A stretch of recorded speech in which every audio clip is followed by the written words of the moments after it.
faceți? Salut! Salut! Așa cum am vorbit, am venit după bani, nu? Așa cum am vorbit.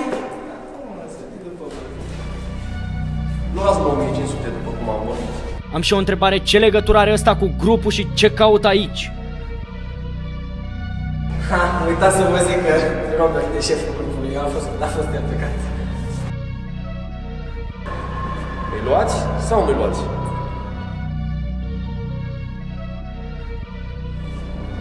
Nu mă, frate, lasă că ne descurcăm și fără. Mersi frumos. Salut!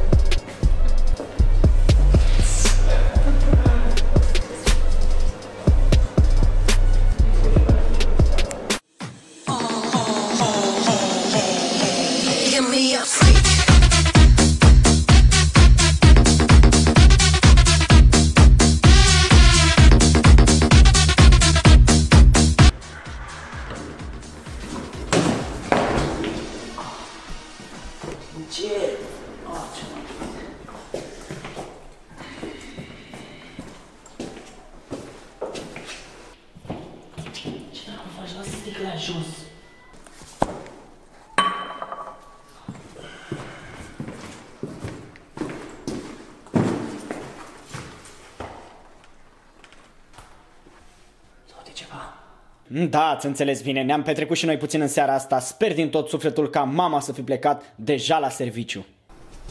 Eu zic că nu e nimeni, frate. Eu zic că ia să vedem câte ceasul. 7 și 20. 7 și 20. Bă! Ți-am zic că facem o oră. Așa cum am făcut până aici, bă!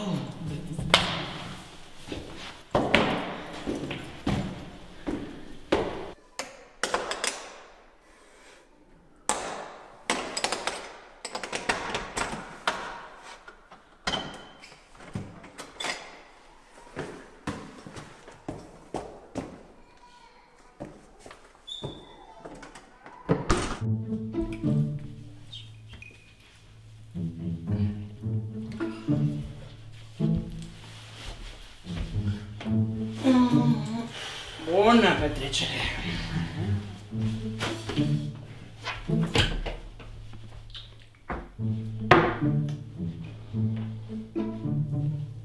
Bun.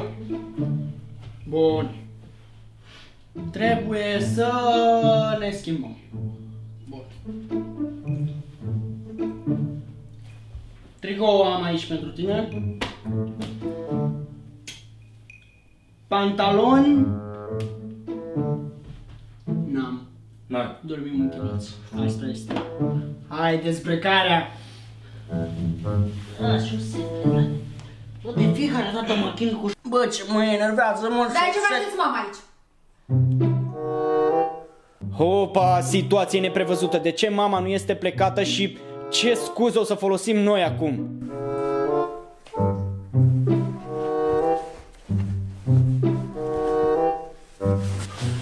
Dar ce să facem? Uite, ne îmbrăcam să... Să? Mergem la școală. Da. La școală? Da, da, da. Dar nu aveți ore de după masă?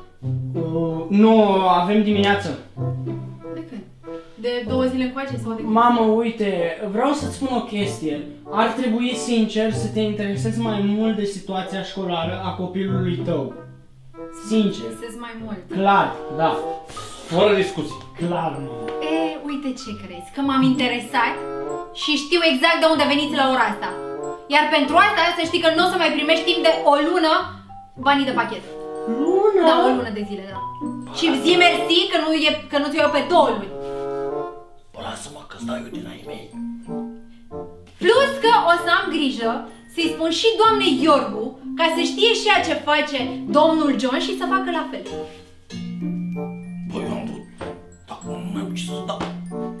Și să te văd cum o să-i spui asta lui Tactu. Păi, nu o să-i spun. Păi tu-ți bagi joc de mine? Cum adică nu o să-i spui? Ce cum adică? Gata. Ce gata? Gata. Recunosc, gata. Uite, mamă, recunosc că am greșit, recunoaștem unde am fost. Cred că nu mai e loc de dubii, mai bine recunoaștem unde am fost și apelăm la varianta 2. Și mai mult decât atât vreau să-ți spun că mi se pare ok 2 luni să nu primesc bani de pachet și vreau să fac curățenie în toată casa plus o lună și promitem că nu o să mai facem asta. Prea curând. Ce ai spus?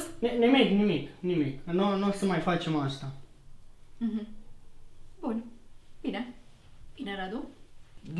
Noi să ne punem să dormim un pic. Să ne relaxăm, vrea să Da, zic. preocupări de copii de clasa 12-a. Da. Lasă că vă văd eu ce o să faceți la BAC. Săruna. Sincer, intuiția mea îmi spune că varianta 2 a funcționat și am scăpat, dar am nevoie de confirmare. Săruna. Papa.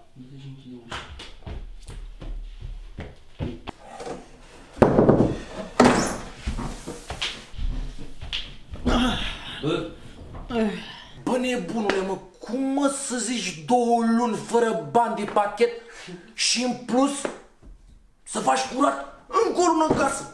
Ascultă-mă un pic. Știi zicala că greșeala recunoscută e pe jumătate? Iertată? Iertată, frate. Așa și, da? Fii atent, se întâmplă în unele cazuri rar. Când greșeala este iertată de tot. Du-te încet până pe hol.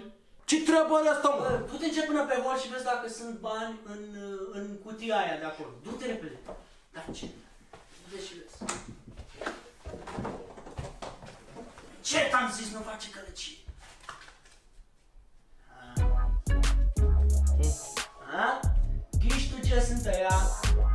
Banii lui J de pachet. Ha, se pare că varianta 2 a funcționat. Știam eu. Hai, închide ușa, stinge becul să ne culcăm.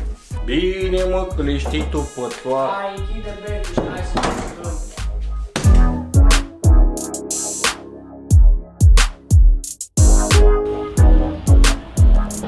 Bă, serios că mi-e rău. Asta ai găsit și tu, dai și tu mâine, vreau să mai dau și eu puțin. Bă, frate, ți-am explicat că este o întâlnire urgentă și foarte importantă. Ți-am mai povestit că mi-a venit o super idee. Ce tu nu înțelegi? Azi, mă, azi, nu putea să-ți vină și ție mâine?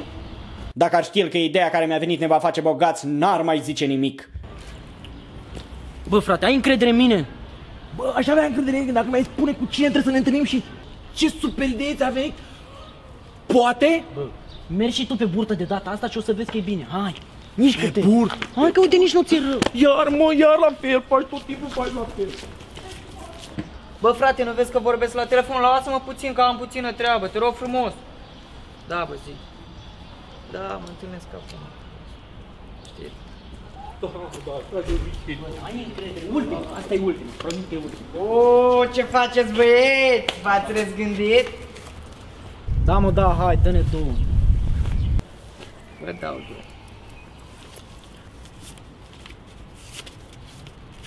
Așa, zi cât faci. 200. Ce 200, mă? 200 lei.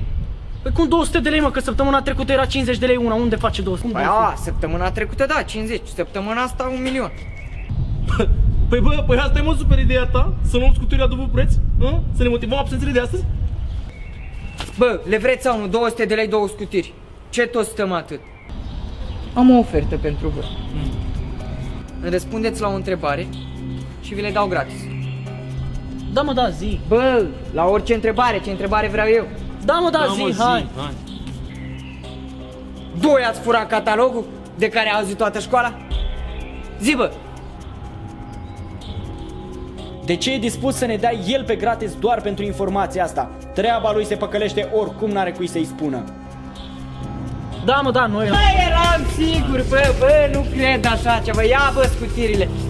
Bă, dar nebuni mai sunteți, bă, băieți. Bă, Marian, bă, eram sigur. Ți-am zis, ei erau.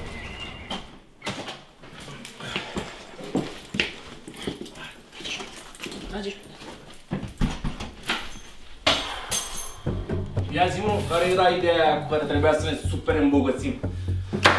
Bă, frate, falsificăm scutiri. Ce, mă? Păi tu pentru ce credeai că le-am luat, frate? Ca să ne motivăm absențele? Ai luat-o raz, acum ca să ne motivăm absențele. Să le copiem, să le duplicăm și să facem altele. Bă, tu ești nebun la cap? Bă, frate, ai încredere în mine că e o super combinație, ascultă un pic.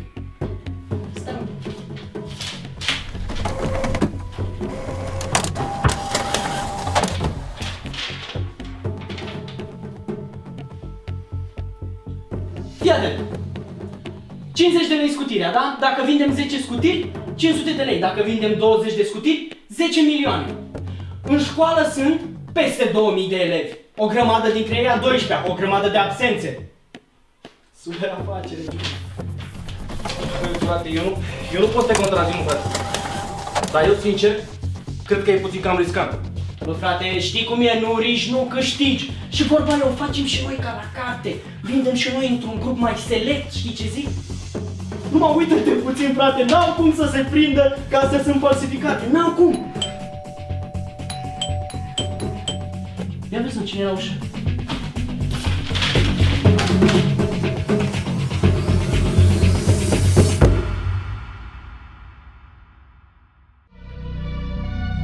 Hopa, se pare că avem musafiri și nu m-am pregătit deloc. Tu cine crezi că este la ușă? Scrie-mi la comentarii.